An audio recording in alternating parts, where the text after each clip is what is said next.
তো বন্ধুরা দেখো, মেয়ের আবদারে লুচি বানাচ্ছি। এটা সকালের নাস্তা, তার টিফিনের স্কুলের। তার একদম ফুলকো লুচি লাগবে, তার সঙ্গে রসমালাই।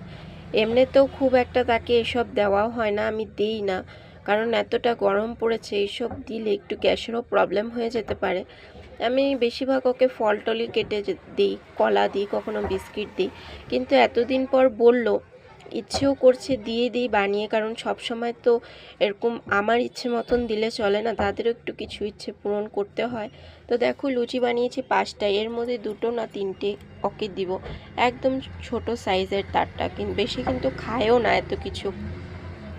শুধু ওই সবাইকে দেখে এক এক দিন এক এক রকম নেয়, ম্যাগি নেয়, চাও চাও নেয়, পরাটা নেয়। তার জন্য তারও আবদার যে তাকে বানিয়ে দিতে হবে। খাবে তো না জানি, সবাইকে শেয়ার করি, যতটুকু তার ভাগে থাকে সে তারপরেই খায়, কিন্তু তবুও আবদার পূরণ না করলে তো হয়ই না। তো মাঝে মধ্যে এরকম আবদার পূরণ করো, দেখো তোমাদেরও ভালো লাগবে আর এবং বাচ্চারও মন খুশি হয়ে যাবে। শুভ সন্ধ্যা, সকলে ভালো থেকো, সুস্থ থেকো, পরে আবার দেখা।